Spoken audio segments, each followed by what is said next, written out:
వినేష్ ఫోగట్ కు భారీ షాక్ తగిలింది. రజత పథకం కోసం ఆమె చేసిన అప్పీల్ను court of arbitration for sports తిరస్కరించింది. అంతర్జాతీయ ఒలింపిక్ కమిటీ నిర్ణయాన్ని సమర్థించాలని సిఏఎస్ నిర్ణయించింది. వినేష్ కు పథకం వస్తుందని, ఆమెతో పాటు భారతీయ క్రీడాభిమానులు సైతం తీవ్ర నిరాశకు గురవుతున్నారు.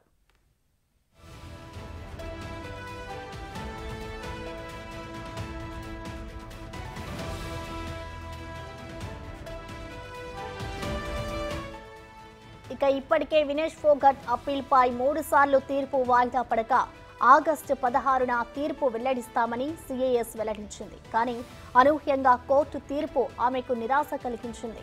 కోర్టు తీర్పు పట్ల పలువురు ప్రముఖులు సానుభూతిని వ్యక్తం చేస్తున్నారు. ఇక ఈ కోర్టు తీర్పుకు సంబంధించిన మరింత సమాచారాన్ని మా ప్రతినిధి ఢిల్లీ నుంచి శివ అందిస్తారు. శివ,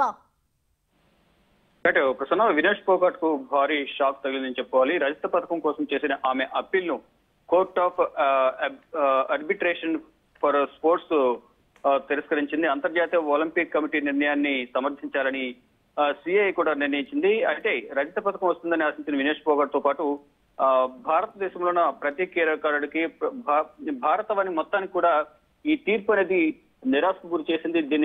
ఈ తీర్పు పట్ల కూడా ఇండియన్ ఒలింపిక్ అథారిటీ కూడా దిగ్భ్రాంతి వ్యక్తం చేసింది. ఇటు గతంలో 50 కేజీల విభాగంలో 100 గ్రాముల బరువు ఎక్కువ ఉండడం వల్ల డిస్క్వాలిఫై అయిన సందర్భంలో కూడా నేరుగా వెళ్లి పిటి ఉషా వినేష్ ఫోగట్ ను కలిసి మాట్లాడారు, ధైర్యం చెప్పారు, మనకు న్యాయం జరుగుతుందంటూ కూడా తెలిపిన నేపథ్యంలో అయితే 16వ తేదీన తీర్పు వస్తుందని అందరూ అనుకున్నారు. కానీ రేపు అంటే 16 ఆగస్టు 16 ఎల్లుండి తీర్పు వెల్లడించాల్సి ఉంది. కానీ ఈ రోజే దీనికి సంబంధించి ఏదైతే వినేష్ ఫోగట్ సిల్వర్ మెడల్ కావాలంటూ కూడా ఏదైతే కోర్టులో పిటిషన్ దాఖలు చేశారు సిఐఏ కోర్టులో, అక్కడ అంటే ఆ కోర్టులో తీర్పు అనేది వ్యతిరేకంగా రావడం పట్ల కూడా అందరూ విస్మయం వ్యక్తం చేస్తూ ఉన్నారు. అంటే ఇది భారతదేశంతో పాటు భారత క్రీడాకారులు కానీ అభిమానులు ఎవరైతే ఉన్నారో వారందరికీ కూడా ఇదొక షాకింగ్ న్యూస్ గానే అందరూ భావిస్తున్నారు. వినేష్ ఫోగట్ నిర్ణయంపై 3 సార్లు తీర్పు వాయిదా పడింది. ఆగస్టు 16న తీర్పు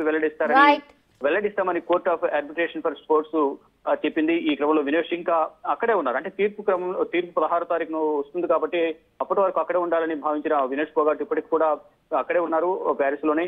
ఈ నేపథ్యంలో ఈ రోజు తీర్పు రావడం పట్ల రేపు లేదా ఎల్లుండి భారత్ కు వెనుదిరిగి వచ్చే అవకాశం కనిపిస్తుంది. తీర్పు వచ్చిన తర్వాతే అక్కడి నుంచి ఇండియాకు వస్తానని వినేష్ ఫోగట్ తెలిపారు. ఈ రోజు తీర్పు వచ్చిన నేపథ్యంలో వినేష్ ఫోగట్ నిరాశతోనే అక్కడి నుంచి వెనుదిరగాల్సిన పరిస్థితి అయితే కనిపిస్తా ఉంది. థాంక్యూ శివ.